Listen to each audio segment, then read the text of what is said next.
And then we move on to another story, which is in the Sunday Express. MP's grooming gang comments slammed. So this is an independent MP who has said what exactly, Michael?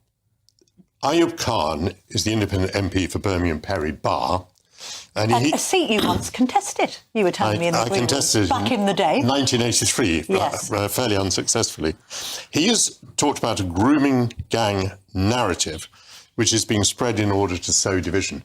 Now, first of all, you used the word grooming gang. I think we ought to call them rape gangs. Yes. To be fair, I normally do. Yes. I suppose grooming is the catch-all, but it rather glosses over the more vile nature of the crimes. Well, absolutely. And let's face it, the rape gangs is not a narrative. It is a series of facts.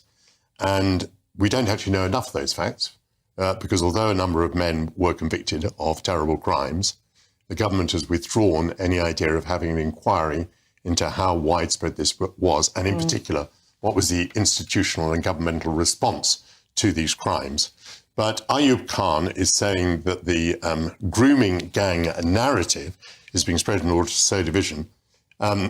He's not actually, in as many words, denying that these things happen. But when you start talking about a narrative, yes. It's almost as though you're not accepting the facts of the matter. Yes. And the facts of the matter are there are a very large number of girls, underage girls, who were raped by gangs in northern cities. Some of them are now doing time, quite rightly, but we suspect that the problem was more widespread.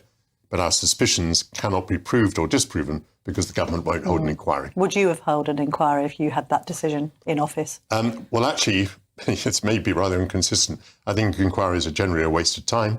They take a very long time and governments ignore their findings when they turn out. What I would like to see is a government determined to take action, to say the policies of the police, the policies of the local authorities were clearly wrong and they have to be completely changed. Yeah, maybe just some accountability would be in order at this point. That would be a nice starting point.